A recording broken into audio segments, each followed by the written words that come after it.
Welcome to Tagalog Junta. Ako si Kuya Manny. Muli nagpapasalamat ako sa aking mga subscribers at sa mga kasasubscribe pa lang. Hindi ko alam kung napanood nyo na yung pelikula ko na na-upload ko na rin dito sa aking channel na ang pamagat ay Barako. Ito yung flavor ng pelikula, yung kaping Barako mismo. Dahil doon sa pelikula, ang pangunahing concern ng mga tauhan ay ang kawalan ng media sa kanilang bayan. Yan. Ang pelikula ay base sa mga tunay na pangyayari. Yung kawalan ng media na yon ay sinolusyonan ng isang grupo. Ang tawag ay Barakuhan. Actually, ang salitang Barakuhan sa Batangas ay medyo may konotasyon na violente dahil ito may kinalaman doon sa mga totoong barako. Para silang mga gangster, ano? Yeah. Mga matatapang na tao na walang inuurungan. Yan yung mga barako. At pagka sinabi na daanin sa barakuhan, ay violente yan. Hindi kumbaga maaaring humantong sa kamatayan yung ganong gawain. Pero dito nga sa pelikula, binago yung konotasyon ng barakuhan. Doon sa pelikula, ang barakuhan actually ay kapihan. So ano ang ginampanan ng kapihan doon sa pelikula?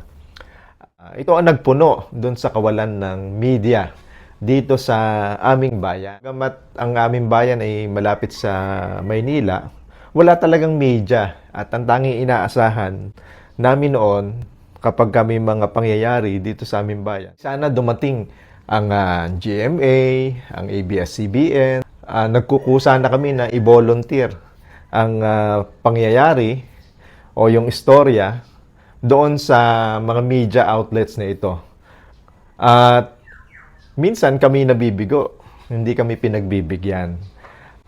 Paano nangyayari yon kapag halimbawa may humadlang yung mga nasa kapangyarihan?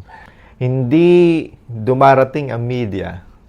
Bagamat may pangyayari na dapat i-report, ay mantakin mo 6 na linggo na walang kuryente doon sa aming bayan at hindi man lang ito pinuntahan ng media para ma-report. Hindi napabalita sa TV, sa radyo. Isa lang pahayagan ang naglabas nito. Ito yung Philippine Daily Inquirer. Nasa inside pages pa. Pero nagpapasalamat na rin kami bagamat yumao na yung reporter na si May Magsino. Ayan. So yun ang naging content ng pelikula. Ito ay kwento ng demokrasya. At pag sinabi natin demokrasya, isang pangunahing elemento ng demokrasya ay ang pagkakaroon ng kalayaang magpahayag. At bahagi ng kalayaang magpahayag ang pagkakaroon ng malayang pahayagan, ng malayang media. At sa kasalukuyang panahon, ang sitwasyon natin ay unti-unting nawawalan ng tiwala ang mga mamamayan sa tinatawag nating mainstream media. At anong nangyayari, umaasa na lang ang bayan doon sa social media. Bagamat malaking bagay ang pagkakaroon ng social media. Nung panahon ni Pangulong Ferdinand Marcos Sr., sa ilalim ng kanyang diktadorya, ay walang ibang outlet ang mga mamamayan. At ang tanging nalalaman ng mga mamamayan ay kung ano yung sinasabi ng mga media na kontrolado ng gobyerno. Dahil may mahigpit na censorship noon na ipinaiiral si dating Pangulong Marcos. At noon ng panahon yun ay lumitaw yung tinatawag na mga mosquito press. Ito yung mga pahayagan na binuo ng mga progresibong mga mamamahayag. At sinikap nila na maisiwalat sa mga mamamayan ang tunay na nangyayari sa Pilipinas. Doon sa pelikula, ganun din ang ginampanan ng barakuhan. Sinikap nila na sa pamamagitan ng kanilang mga pulyeto ay maipabatid sa mga tao kung ano talaga ang nangyayari sa loob ng kanilang bayan. Ano ang nangyayari ngayon sa kasalukuyan sa ating panahon? So nababalitaan natin ang malawakang at sistematikong korupsyon sa ating pamahalaan.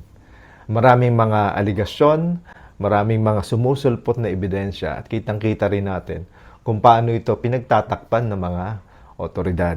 Ngunit ano ang ginagawa ng mainstream media na dapat sana ay tatayo na fourth estate?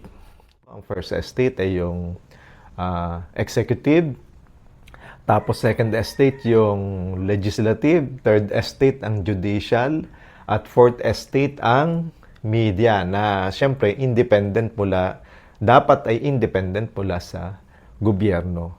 So, tinataguri ang fourth estate ang media. Ibig sabihin, kasama siya sa checks and balances. Kapag pumalya ang checks and balances sa tatlong pangunahing branches ng ating gobyerno, sa executive, legislative, at saka judicial, ay aasahan natin na yung fourth estate ay gagampanan nito ang kanyang tungkulin. Pero ang nakikita natin sa kasalukuyang panahon ay ang sabwatan ng executive, ng legislative, at maging ng mainstream media.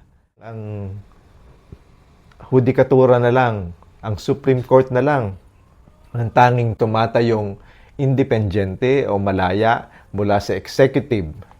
Ang nakikita natin na parang ang legislative na binubuo ng upper at lower houses ng Senado at ng Kongreso ay tila hawak na rin ng liderato ng executive.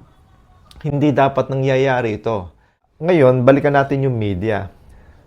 Ang sabi ng isang nagkomento, hindi daw news blackout yung nangyari dun sa pagsulpot ng 18 Marines. Hindi raw yung news blackout. Baka naman daw ang nangyayari ay bine-verify pa noong mainstream media ang istorya bago nila ito ilabas. Yung nagkomento po nito ay hindi naiintindihan kung paano magtrabaho ang mga mamamahayag. Ako po ay nagtapos ng kursong pamamahayag sa Universidad ng Santo Tomas at naging police reporter sa ilang sikat na tabloid bago pa man ako gumraduate ng kursong pamamahayag. At ako po ay nag-train din sa isa sa mga pangunahing network ng TV dito sa ating bansa. Hindi po ganyan ang magtrabaho ang mga mamamahayag. Dahil halimbawa po, kung susundin natin yung sinasabi nung nagkomento na bine-verify ka po muna yung istorya bago ito ilabas. Totoo naman na bine-verify ka. Pero hindi po kailangan magtagal ng ganoon. Na lumipas na yung pangyayari sa araw na ito, ay hindi ka pa naglalabas ng istorya. Malinaw po na news blackout ang nangyari noong lumabas ang 18 Marines sa kanilang press conference. Dahil ang dapat po na ginawa ng mainstream media doon ay nagpadala sila ng kanilang mga mamamahayag ayon sa kanilang beat doon sa press conference kung sino man dapat na mag-cover noong beat na yon. At kung ano po ang kanyang mapanood, mapakinggan doon sa press conference, yun ang kanyang isusulat. Kailangan niyang bumalik sa desk na may dala siyang balita tungkol doon sa press conference. Dahil kung wala siyang dalang balita, abay masusumbatan siya ng kanyang news editor. Alangan naman dahilan ng reporter na, ay boss, wala pa akong balita dahil bine-verify ko pa. Sa isang araw na natin ilabas dahil hindi ko pa tapos ang verifikasyon. Hindi po ganyan magtrabaho ang mga mamamahayag. So, maling-mali po yung komentong yon na wala daw news blackout dahil bine-verify pa nung mainstream media bago nila ilabas. Hindi ganon. Isang elemento ng pamamahayag ay yung kahandaan natin na mailahad agad sa publiko yung balita na sumulpot sa ating pangangalap ng balita. Hindi ito pinag-iintay. Ang isang balita ay dapat na lumabas agad sa araw na yon. Lalo pa yung ganong klaseng istorya na talagang ano yon, breaking news yon. So, dapat mailabas mo agad sa araw na yon. Hindi bukas, hindi sa isang linggo, o hindi sa isang buwan. Malinaw po na may news blackout nang lumabas yung 18 Marines. At ang dapat natin itanong sa ating isipan, ay bakit mayroong news blackout? Sino ang nag-utos na magkaroon ng news blackout?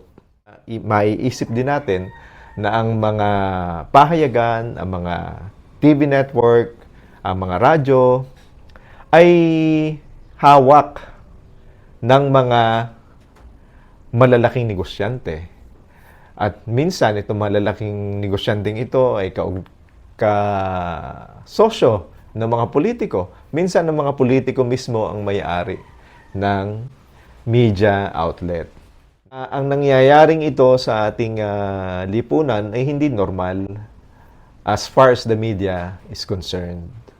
At delikado din po na ang asahan natin lagi ay ang social media, dahil hindi ang mga tao na naglalabas ng kanilang mga kaisipan, ng kanilang mga opinyon sa social media ay hindi naman trained na journalist. Hindi sila sinanay bilang maging mga mamamahayag.